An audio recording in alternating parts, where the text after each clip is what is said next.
Parents told my brother that he could take my house, and I could just live in the camper in the backyard because I'm single and he has a wife and kids. I'll warn everyone here that this is going to be very long. So long that I'm splitting it into 2 posts and including a tweeter for each. I also really don't care who believes this. It's just so crazy that I don't blame anyone who calls BS. I won't argue about it, but this happened to me. I'm a single man in my early 30s. I've got a brother who's 29, and he's already got 4 kids now. He had his first at 22, and the second followed a year later. Then the third 2 years after that, and the fourth is the most recently born a couple months ago. His wife Mysil and I do not get along as she always likes to try and get a rise out of me by acting superior. Then turns into an extreme self-victimizing drama queen if I retaliated against her in any way. She can cry in an instant and can put on an extremely convincing show to get sympathy from just about anyone. My parents and brother absolutely adore her, even though they know exactly how she really is and just don't care. She's very good looking, I'll give her that, but she's so awful that I could never be attracted to her. She also refuses to get any sort of job, even though she has a college degree, and my mother willingly helps with the kids all day. So their finances are entirely dependent on my brother. This also means they can't afford to live anywhere but my parents' house. And privacy is a bit of an issue with all of them under one roof in a 3-bedroom house that was built in the 60s. Growing up, my younger brother was also the obvious favorite. We're 3 years apart in age, but he developed a superiority complex because I was badly punished if I retaliated against his antics in any way back then. It was obvious my parents cared for him a lot more because he got the lion's share of everything unless people called them out on it, which did happen a fair bit by other members of family, which is why my parents packed us all up and moved us about 150 miles away from them, so they generally would see us on holidays since it was a 3-hour drive. My brother got physically abusive towards me on a number of occasions,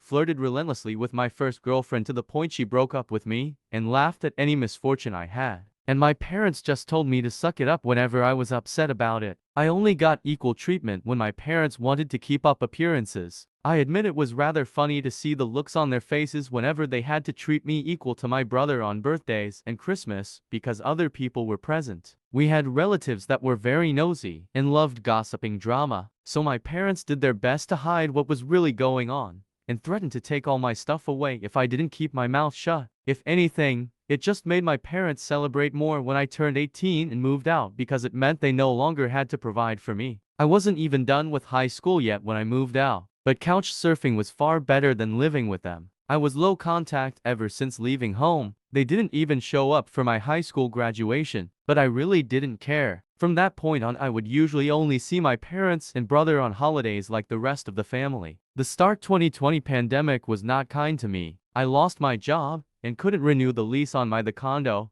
because my roommate also lost his job and neither of us could afford the place on unemployment money. It was a rented-to-bedroom condo that I really loved. As the lease was ending, my roommate left early to move back in with relatives, and I had to sell nearly all of my stuff because I was soon going to be homeless if I didn't downsize to an extreme. I really shouldn't have rented a place that was so expensive, but I liked living the high life until that life wasn't kind to me. And I realized I should have been living somewhere far cheaper so I could have saved more money to fall back on. But I had a plan. I own a truck simply for the fact that I've always loved trucks. So I found a $1,000 camper in good shape and put it on my truck just so I could live out of it for a while. It was supposed to be temporary, but I ended up living out of it far longer than I ever thought. I originally was hoping to be able to live out of the camper at my parents' house, where my brother and his family still reside as well. But when I asked my parents to let me stay for a while, they told me they had a full house and didn't want me there. Plus, we hadn't exactly gotten along in the past decade. They said they'd only agree to let me park my camper there if I paid them basically what it'd cost to rent an apartment in my area. That was way too much just to park my camper. I was jobless and trying to save as much of my unemployment money as I could till I could find a new job. I may as well be living in an apartment with that rent price they were asking. My parents called my camper an eyesore and told me to take a hike since we couldn't come to an agreement. And still thought it was absolutely hilarious I had to live in a camper. My brother joined her in pointing at and mocking me while calling me a homeless bum.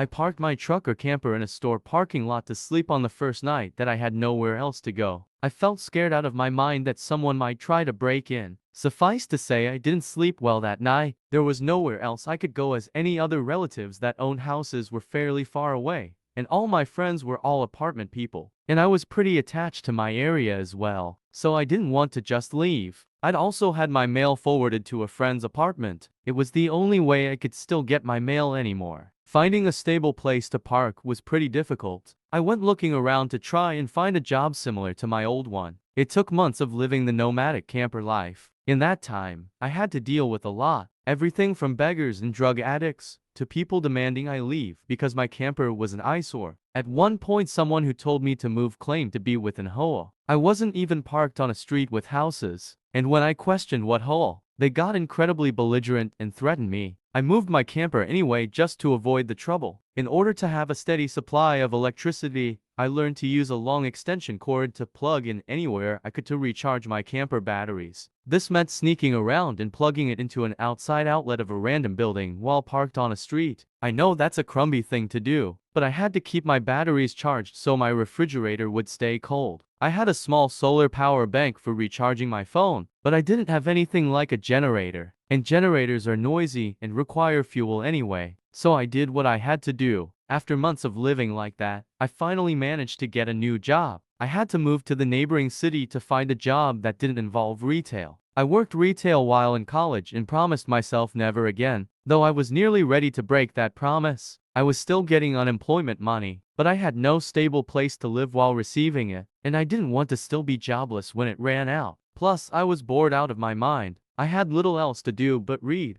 watch movies on a small portable DVD player, use my phone or laptop, and keep note of where I could park and what local public bathrooms I could use. I kind of envy that the Japanese have public bath houses. We could really use stuff like that over here. When I finally landed a new job, I practically lived in the back lot of the building by the warehouse, and old employee parking spaces literally no one else seemed to bother using because they were so far in the back that the area was borderline forgotten. My boss or company owner actually liked this arrangement because I was willingly available to take any shift I could get, so long as I had enough sleep. He even let me take the camper off my truck and set it up in one of the spaces so I could drive around without it. Not exactly sure if this was legal, but no one bothered us about it. The entire time I lived back there, I didn't have to deal with many trespassers. There were a few, but the security guards escorted them out. I was pretty much on call almost all the time when they needed me, and was working virtually every day of the week. My boss let me plug my camper into the building for power and water,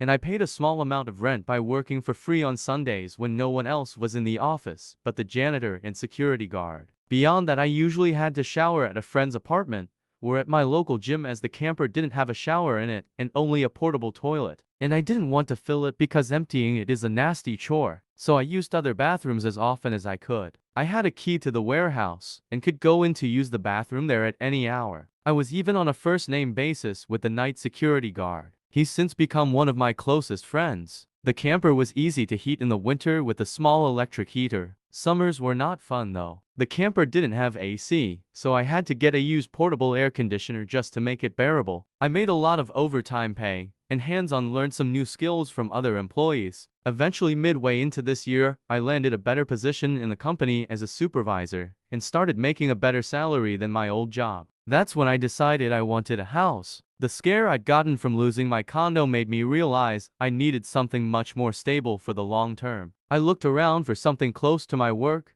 and just 2 miles away found a 3-bedroom manufactured home on a small property. But I managed to get it for $10,000 less than the asking price somehow. I used nearly my entire savings for a down payment and got approved for a home loan. I finally didn't have to live in a camper anymore. There was enough space for me to back my truck in behind the house to take the camper off to set it up in the backyard. So I put it there as its own little building just in case I want to use it again. When I was fully settled in the house, I was dumb enough to brag about it on my book of faces. My family saw the post, and that's where this shit really starts. After a few weeks, my parents and brother along with his family came to visit completely unannounced to have a tour of my home. I didn't even give them my address, so how they found out where I live, I still don't know. None of my friends have fessed up, and no prior family members visited me before that, so I wonder if they stalked me at work and followed me home or something. It really wouldn't surprise me. Once I opened the door, they practically all shoved their way in like rambunctious tourists, then just started making themselves at home. They all kept poking around and Syl had this creepy smirk that she was repeatedly flashing me. And it was only later that I figured out why. And it made me madder than a bull on steroids that just got stung by a hornet. My parents were constantly talking about how I've got so much extra space now. And it's too much for someone like me who has no wife or kids. Sure, not now, but maybe someday. And my brother kept remarking about how there was more space than our parents' house. And my house was closer to his job too. Red flags all around, I know. Eventually my brother asked me to speak privately. Everyone else suddenly left the room and piled out onto the front porch. That's what finally made me realize they'd planned something. My brother, let's call him Dan for the sake of simplicity, said the house was too much for me alone, and I should let him move in with his family because his wife is pregnant with kid number 4. And my house is much closer to his job. He pointed out that I already have the camper, so I could just live in that outside while they live in the main house. And I'd like to point out that Dan never once spoke of offering rent. Mind you, he's got a good job. He also started talking about how there would be changes, and even curfews, and that I couldn't just walk in at any time without prior notice. If it weren't my brother, I'd think the person I was talking to had lost their mind. But Dan lost his marbles long ago thanks to our parents treating him like he was the center of the world. I tried to speak, but he kept talking over me as if I had no say in the matter. There was no way in hell I'd rent my house or parts of my house to him. Other people maybe, just so I can pay the mortgage off more easily. But certainly not him, or his nasty wife. I've heard of this exact kind of situation in videos online many times, and never once did I think I'd actually live it because I thought it's so ludicrous. But my parents, brother and Syl do all fit the bill for a bunch of narcissistic entitled crazies. So I picked up my phone and set it to start recording, then just held onto it. Dan didn't even seem to care or notice that I'd done this, and just sat there with his arms waving around while talking about all the reasons of why he needed my house. Then went from saying that to acting like it was a done deal and trying to reach out his hand to shake mine. That's when I finally showed my backbone and said hell no. And I said it loud enough that Dan stumbled backward for a second. I'd rarely ever raised my voice to him on that level because I was punished by our parents whenever I did. But this was my house, not theirs. My spine can be as shiny as it wants here. I stood up and then told him that my house was not up for grabs, and acting like I'll let him move in just because they want it won't make it happen. I bought my house for me, and it's not my fault he keeps having more kids and has to keep living with our parents because he can't afford to move out. Dan got as physically close to me as he could without actually touching me and said that I didn't deserve the house, and he needed a better place for his family to live. I laughed back in his face and said that was total bullshit because I worked hard to be able to buy my house. Of course, I deserved it.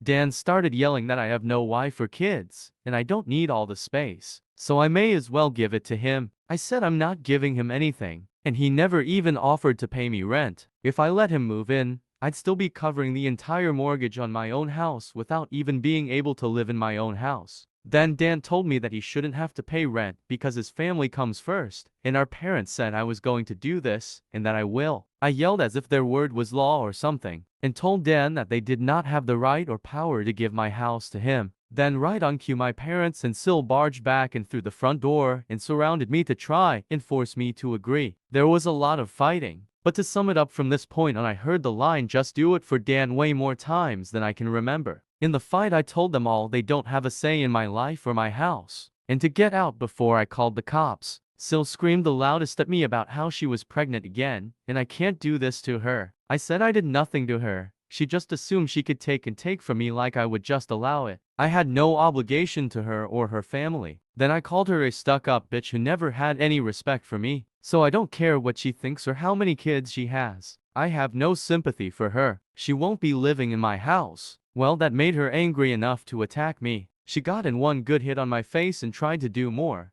but my brother held her back, kicking and screaming. She kept demanding he let her go so she could scratch my eyes out. The phone I was holding recorded pretty much everything, so I held it up and said I was going to call police if they didn't leave right away. My parents told Dan they were leaving. Then my mother said that I had a week to come to my senses. I told her I won't be, and to not come back. Then I told Sil that my phone recorded everything, and if she tries anything, I'll press charges for assault. She screamed at me and then stormed out loudly crying with her face in her hands. My mother was the last one out the door and said that I better do this for Dan and Sil. I responded by telling her I won't be. Tleated family raised my younger brother as the golden child, so I made my own way in life. Then I lost everything and they wouldn't help me when I needed them the most. I ended up living in a camper for years until I got back on my feet and bought a house after some hardcore saving. Now my parents want my house because they want my brother and his family to be able to live there, and make me live in the camper in the backyard. Brother acted like it was a done deal because our parents said so. I kicked them all out.